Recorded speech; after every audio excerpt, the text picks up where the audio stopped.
Brain లారా లాంటి legend Yashasvi Jaiswal ని request చేస్తున్నాడు మామ నవ్వుతూ. మ్యాటర్ ఏంటంటే యశస్వి జైస్వాల్ ఏమో పండబెట్టి ఊచ కోత ఆడిస్తున్నాడు వెస్టిండీస్ ని. వాళ్ళ బౌలర్స్ కైతే చుక్కలు చూపించేశాడు 175 రన్స్ తో.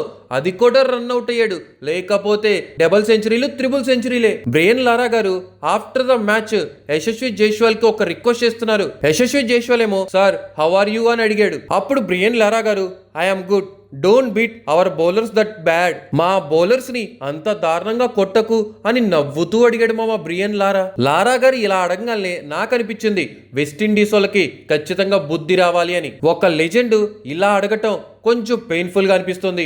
ఒకప్పుడు వెస్టిండీస్ టీం ఏంటి, ఇప్పుడున్న వెస్టిండీస్ టీం ఏంటి, ఏదేమైనా ఆ రోజులే వేరు. అప్పుడున్న వెస్టిండీస్ టీం అయినా అప్పుడున్న శ్రీలంక టీం అయినా అనదర్ లెవెల్ ఉంటారు. కాంపిటీషన్ గట్టిగా ఉంటది. విజేత ఎవరు తెలియాలంటే విపరీతంగా పోరాడాల్సిన రోజులవి. వెస్టిండీస్ అండ్ శ్రీలంక లాంటి గట్టి టీములు ఇప్పుడు ఇలా మారిపోతున్నాయంటే కొంచెం పెయిన్ఫుల్ గా ఉంది.